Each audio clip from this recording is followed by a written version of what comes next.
Welcome back to the Free Video Books channel. Today we're reading Letter 4, of Frankenstein by Mary Shelley. Before we get started, why not like and subscribe? Now, sit tight and let's get into it. To Mrs. Saville, England. August 5, 17. So strange an accident has happened to us that I cannot forbear recording it, although it is very probable that you will see me before these papers can come into your possession. Last Monday, July 31st, we were nearly surrounded by ice, which closed in the ship on all sides, scarcely leaving her the sea room in which she floated. Our situation was somewhat dangerous, especially as we were compassed round by a very thick fog. We accordingly lay to, hoping that some change would take place in the atmosphere and weather. About 2 o'clock the mist cleared away, and we beheld, stretched out in every direction, vast and irregular plains of ice, which seemed to have no end. Some of my comrades groaned, and my own mind began to grow watchful with anxious thoughts, when a strange sight suddenly attracted our attention and diverted our solicitude from our own situation. We perceived a low carriage, fixed on a sledge and drawn by dogs, pass on towards the north, at the distance of half a mile. A being which had the shape of a man, but apparently of gigantic stature, sat in the sledge and guided the dogs. We watched the rapid progress of the traveler with our telescopes until he was lost among the distant inequalities of the ice. This appearance excited our unqualified wonder. We were, as we believed, many hundred miles from any land, but this apparition seemed to denote that it was not, in reality, so distant as we had supposed. Shut in, however, by ice, it was impossible to follow his track, which we had observed with the greatest attention.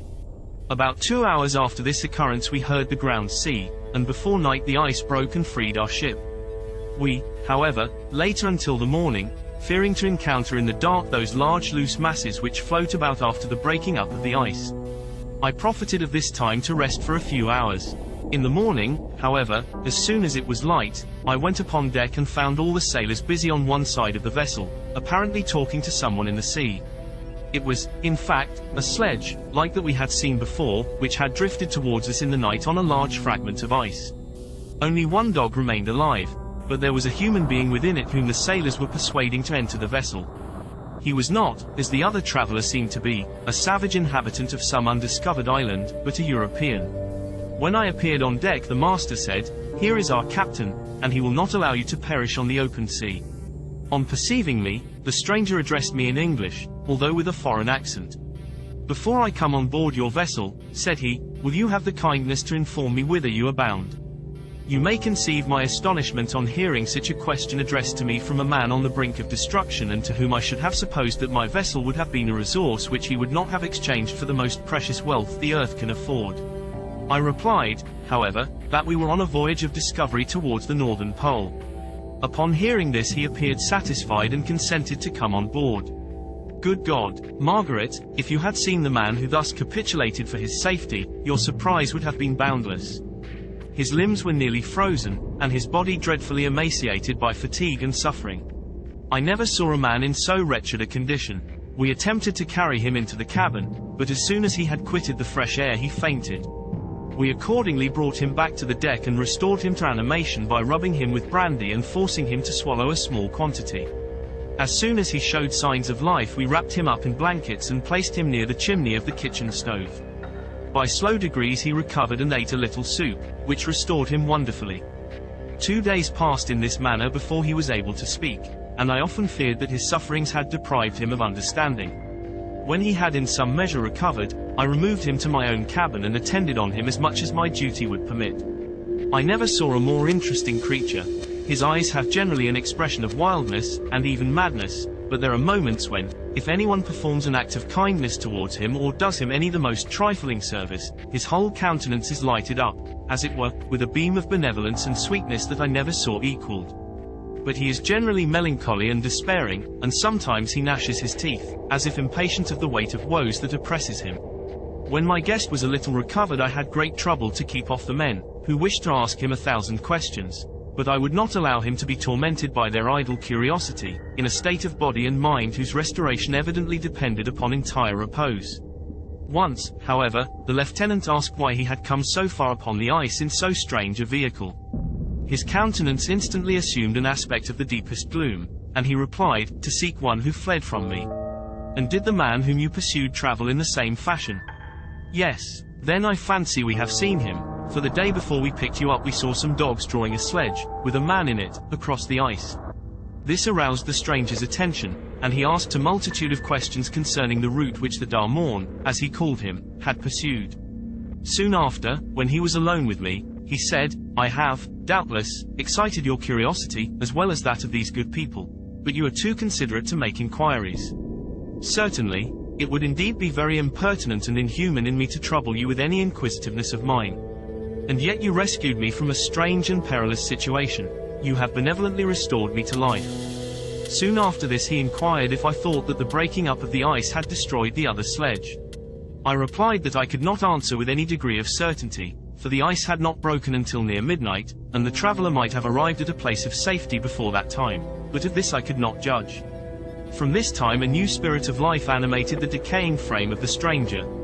He manifested the greatest eagerness to be upon deck to watch for the sledge which had before appeared, but I have persuaded him to remain in the cabin, for he is far too weak to sustain the rawness of the atmosphere.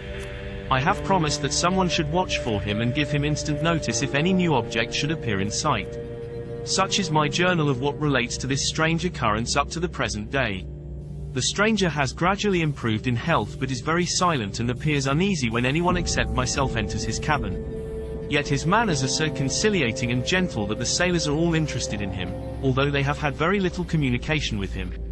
For my own part, I begin to love him as a brother, and his constant and deep grief fills me with sympathy and compassion. He must have been a noble creature in his better days, being even now in wreck so attractive and amiable. I said in one of my letters, "My dear Margaret," that I should find no friend on the wide ocean. Yet I have found a man who, before his spirit had been broken by misery, I should have been happy to have possessed as the brother of my heart. I shall continue my journal concerning the stranger at intervals, should I have any fresh incidents to record. August 13, 17. My affection for my guest increases every day. He excites at once my admiration and my pity to an astonishing degree. How can I see so noble a creature destroyed by misery without feeling the most poignant grief? He is so gentle, yet so wise. His mind is so cultivated, and when he speaks, although his words are culled with the choicest art, yet they flow with rapidity and unparalleled eloquence. He is now much recovered from his illness and is continually on the deck, apparently watching for the sledge that preceded his own. Yet, although unhappy, he is not so utterly occupied by his own misery but that he interests himself deeply in the projects of others. He has frequently conversed with me on mine, which I have communicated to him without disguise. He entered attentively into all my arguments in favor of my eventual success and into every minute detail of the measures I had taken to secure it. I was easily led by the sympathy which he evinced to use the language of my heart, to give utterance to the burning ardor of my soul and to say, with all the fervor that warmed me, how gladly I would sacrifice my fortune, my existence, my every hope, to the furtherance of my enterprise. One man's life or death were but a small price to pay for the acquirement of the knowledge which I sought, for the dominion I should acquire and transmit over the elemental foes of our race. As I spoke, a dark gloom spread over my listener's countenance. At first I perceived that he tried to suppress his emotion. He placed his hands before his eyes, and my voice quivered and failed me as I beheld tears trickle fast from between his fingers. A groan burst from his heaving breast. I paused. At length he spoke, in broken accents, "Unhappy man. Do you share my madness? Have you drunk also of the intoxicating draught? Hear me, let me reveal my tale, and you will dash the cup from your lips." Such words, you may imagine, strongly excited my curiosity, but the paroxysm of grief that had seized the stranger overcame his weakened powers, and many hours of repose and tranquil conversation were necessary to restore his composure. Having conquered the violence of his feelings, he appeared to despise himself for being the slave of passion, and quelling the dark tyranny of despair, he led me again to converse concerning myself personally. He asked me the history of my earlier years. The tale was quickly told, but it awakened various trains of reflection. I spoke of my desire of finding a friend, of my thirst for a more intimate sympathy with a fellow mind than had ever fallen to my lot, and expressed my conviction that a man could boast of little happiness who did not enjoy this blessing. "I agree with you," replied the stranger. "We are unfashioned creatures, but half made up. If one wiser, better, dearer than ourselves such a friend ought to be, do not lend his aid to perfectionate our weak and faulty natures. I once had a friend, the most noble of human creatures, and am entitled, therefore, to judge respecting friendship. You have hope, and the world before you, and have no cause for despair. But I have lost everything and cannot begin life anew. As he said this, his countenance became expressive of a calm, settled grief that touched me to the heart. But he was silent and presently retired to his cabin. Even broken in spirit as he is, no one can feel more deeply than he does the beauties of nature.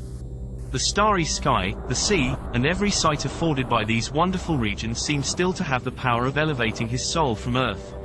Such a man has a double existence. He may suffer misery and be overwhelmed by disappointments, yet when he has retired into himself, he will be like a celestial spirit that has a halo around him, within whose circle no grief or folly ventures. Will you smile at the enthusiasm I express concerning this divine wanderer? You would not if you saw him. You have been tutored and refined by books and retirement from the world, and you are therefore somewhat fastidious, but this only renders you the more fit to appreciate the extraordinary merits of this wonderful man. Sometimes I have endeavored to discover what quality it is which he possesses that elevates him so immeasurably above any other person I ever knew.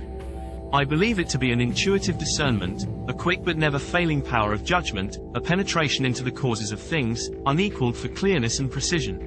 Add to this a facility of expression and a voice whose varied intonations are soul-subduing music. August 19, 17. Yesterday the stranger said to me, "You may easily perceive, Captain Walton, that I have suffered great and unparalleled misfortunes. I had determined at one time that the memory of these evils should die with me, but you have won me to alter my determination. You seek for knowledge and wisdom, as I once did, and I ardently hope that the gratification of your wishes may not be a serpent to sting you, as mine has been. I do not know that the relation of my disasters will be useful to you.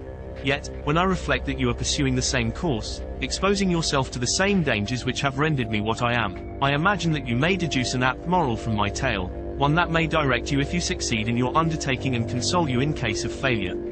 Prepare to hear of occurrences which are usually deemed marvelous.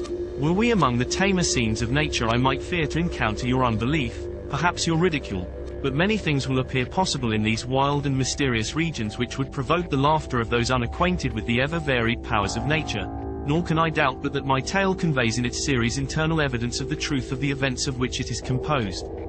You may easily imagine that I was much gratified by the offered communication, yet I could not endure that he should renew his grief by a recital of his misfortunes. I felt the greatest eagerness to hear the promised narrative, partly from curiosity and partly from a strong desire to ameliorate his fate if it were in my power. I expressed these feelings in my answer.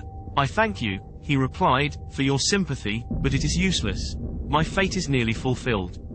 I wait but for one event, and then I shall repose in peace."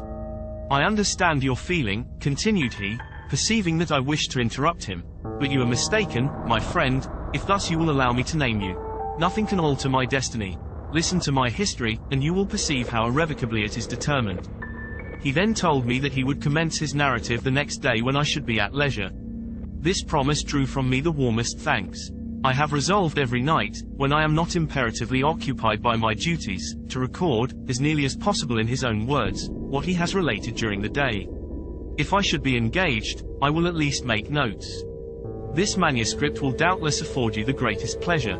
But to me, who know him, and who hear it from his own lips, with what interest and sympathy shall I read it in some future day?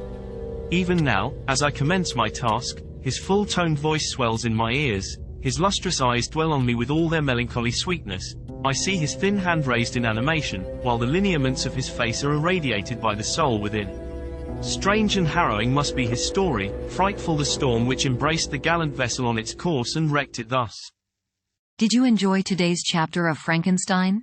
Why not subscribe and ring the bell? Next time we'll be reading Chapter 1. Don't miss it.